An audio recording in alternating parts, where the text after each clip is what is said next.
Euzubillahimineşşeytanirracim. Bismillahirrahmanirrahim. Hür Dava Partisi haftalık iç ve dış gündem değerlendirmesi.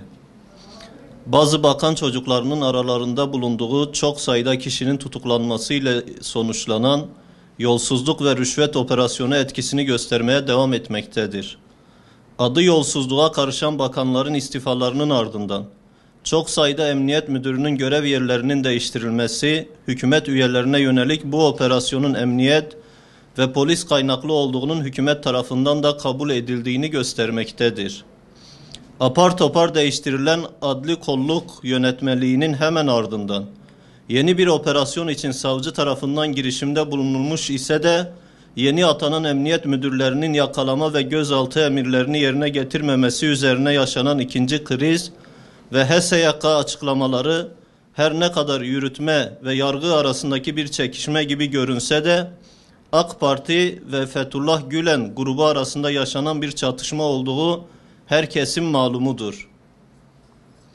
Hükümetin büyük bir kampanya yürüttüğü 2010 anayasa referandumu ile yapısı değiştirilen HSYK'ya seçimle atanan hakimlerden bugün şikayet etmesi oldukça manidardır.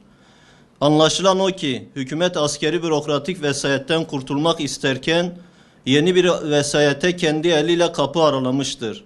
Gelinen aşamada yargının ülke ekonomisini ve milletin maslahatını hiçe sayan bir anlayışla siyaseti dizayn etme yolunda bir silah olarak kullanılması ürkütücüdür. İktidar ile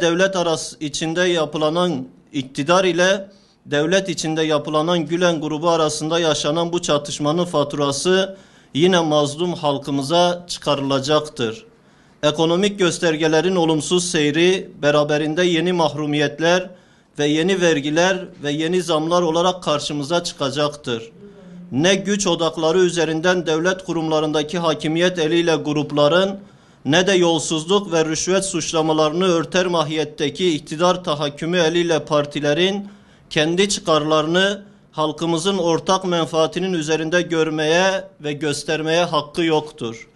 Roboski katliamı 27 Aralık 2011 tarihinde TSK'ya ait savaş uçakları tarafından gerçekleştirilen katliamda Şırnak'ın Uludere ilçesinin Roboski köyünden 34 masum gencimiz hayatını kaybetmişti.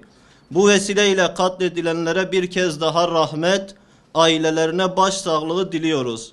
2 yıl önce gerçekleşen bir insanlık suçu olarak değerlendirdiğimiz bu katliam, Kürdistan'da 1937'de Dersim'de, 1994'te Şırnak'ta yapılan katliamlardan farksızdır.